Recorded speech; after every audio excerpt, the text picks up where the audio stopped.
แผนกโยธาธิการและขนส่งแขวงจำปาสักจัดงานสัปดาห์แห่งศาสตร์ด่านความปลอดภัยทางหลวงประจำปี 2026 ภายใต้คำขวัญดื่มอย่างมีสติเมาบ่ขับแผนกโยธาธิการและขนส่งแขวงได้จัดงานสัปดาห์แห่งศาสตร์ด่านความปลอดภัยทางหลวงงานดังกล่าวได้จัดขึ้นในตอนเช้าของวันที่ 7 เมษายนอยู่ที่สวนสาธารณะแคมป์ของนครปักเซให้เกียรติเข้าร่วมของทานสมบูรณ์เฮืองวงศารองประธานคณะกรรมการปกครองแขวงประธานคณะกรรมการความปลอดภัยทางหลวงของแขวง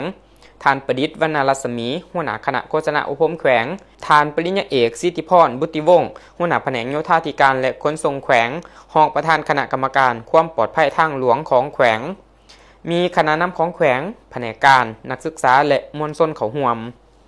ในพิธีทานปริญญาเอกสิทธิพรบุติวงศ์หัวหน้าแผนกโยธาธิการและขนส่งแขวงรองประธานคณะกรรมการความปลอดภัยทางหลวงของแขวงให้เกียรติรายงานเกี่ยวกับความหมายความสำคัญของการจัดงานสัปดาห์แห่งศาสตร์ด่านความปลอดภัยทางหลวงประจำปี 2026 ภายใต้หัวข้อดื่มอย่างมีสติเมาบ่ขับซึ่งเป็นหัวข้อที่เหมาะสมกับเทศกาลปีใหม่ลาวก็คือการเปิดปีท่องเที่ยวลาวพร้อมนี้ก็ยกให้เห็นความเสียหายจากอุบัติเหตุทางหลวงแมนมหาศาลทั่วโลกมีผู้เสียชีวิต 1,300,000 คนต่อปีและสาธารณรัฐประชาธิปไตยประชาชนลาวเฉลี่ยเสียชีวิตปีละ 1,000 คนสำหรับแขวงจำปาสักเฉลี่ยเสียชีวิต90 คนต่อปีดังนั้นองค์การสหประชาชาติจึงได้กำหนดมาตรการป้องกันและแก้ไขโดยมีหาเสาขำก็คือเสาขำที่1แมนโครงรางคมนาคมขนส่งปลอดภัยเสาขำที่2แมนพาหนะปลอดภัยเสาขำที่3แมนคนใส่รถใส่ทางหลวงปลอดภัยเสาขำที่4แมนการกอบกู้ชีวิตหลังเกิดอุบัติเหตุและเสาขำที่5ก็คือการคุ้มครองความปลอดภัยซึ่งร่วมมีการโฆษณาเผยแพร่ปลูกจิตสำนึกสำหรับความเป็นมาของงานสัปดาห์ความปลอดภัยทางหลวงโดยอิงตามกฎหมายว่าด้วยการจราจรทางบกฉบับเลขที่ 23/สพสลงวันที่ 12 ธันวาคม ปี 2012 มาตรา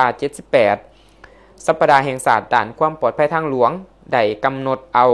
สัปดาห์ทำอิฐของเดือนเมษาเป็นมื้อจัดงานสัปดาห์แห่งศาสตร์ด่านความปลอดภัยทางหลวงทั้งนี้ก็เพื่อเป็นการแนะใส่การโฆษณาสร้างสติและปลูกจิตสำนึกให้ประชาชนทุกสันคนทั่วสังคมเห็นได้ภัยอันตรายของการละเมิดกฎจราจรเป็นต้นแมนการขับขี่รถไวการดื่มสิ่งมึนเมาแล้วขับซึ่งเป็นสาเหตุส่วนใหญ่ในการเกิดอุบัติเหตุเห็นได้ผลกระทบและผลสะท้อนของการเกิดอุบัติเหตุต่อการดำรงชีวิตของสังคมต่อเศรษฐกิจและต่อการพัฒนาของศาสตร์ฉะนั้นจงได้พร้อมกันร่วมแรงร่วมใจปฏิบัติกฎจราจรอย่างเข้มงวด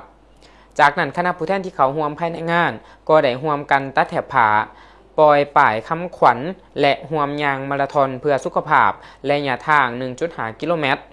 ซึ่งเฮ็ดให้งานสัปดาห์แห่งศาสตร์ด่านความปลอดภัยทางหลวงประจำปี